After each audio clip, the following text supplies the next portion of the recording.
Hi everyone, this is Bill Leith. I'm at my home gym / woodshop today, and I'd like to share with you 5 tips on training with the Makiwara. Let's get started. My first tip, especially for beginner students, is focus on form over power.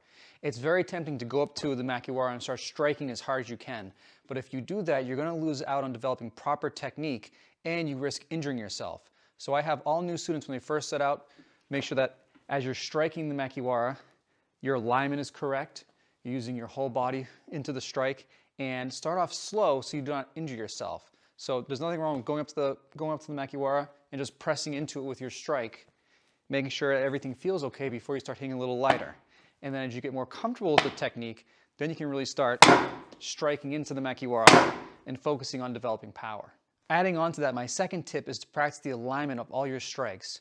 Whether it's a traditional straight punch, a hooking punch, a wrist strike, a shuto, make sure that you're striking to the Makiwara in a way that is effective and has the most amount of power driving from the technique. So for instance, if I'm striking with a straight punch, I want to make sure that my wrist is straight. I want to make sure I'm hitting with the front 2 knuckles of my hand, not the side, no bend up or down. And I want to make sure that the alignment of my hand to shoulder is correct as well. So I don't have an exaggerated bend in the elbow as I strike. I don't have my arm way off to the side of my body. I should be striking so that everything is coming slightly inward to the body, just as if I was doing a Sanchin thrust or a regular punch to the air. So again, proper alignment, wrist isn't bending, proper striking surface. So if I'm using a punch, again, make sure I'm hitting with those top 2 knuckles. If I'm doing a bushkin, make sure I'm hitting with the correct part of the hand, not getting my fingers bent back with a strike. If I'm doing something more unique like a wrist strike, make sure I'm hitting with the part of the bone that will effectively hit the target and not hurt myself. Make sure I don't get any of the small ligaments involved with my strike. And lastly, again, make sure that the actual structure behind the technique from the surface of your hand to your body is correct and straight. My third tip is to practice striking through your target.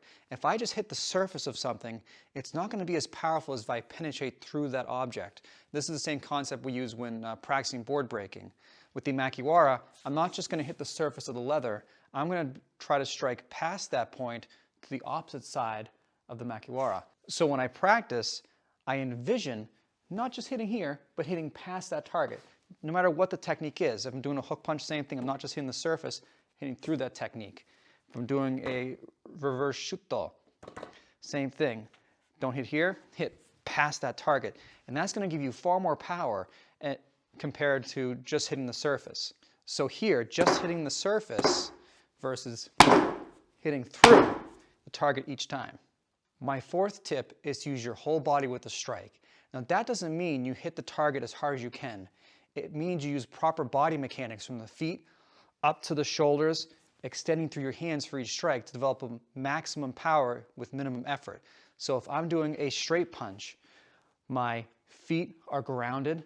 I'm slightly engaging my legs, dropping my weight down a little bit as I strike. I'm engaging my hips and giving a little rotation.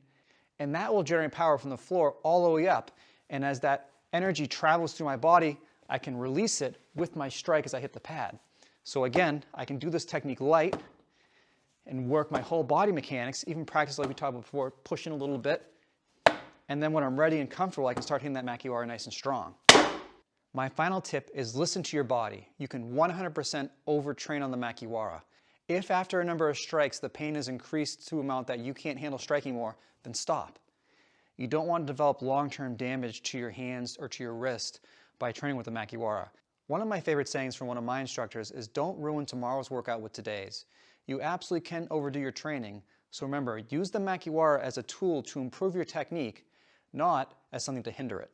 Thank you for watching. I hope you found this video beneficial.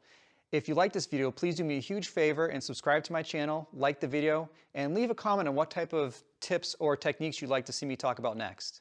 Until then, train hard. See you soon.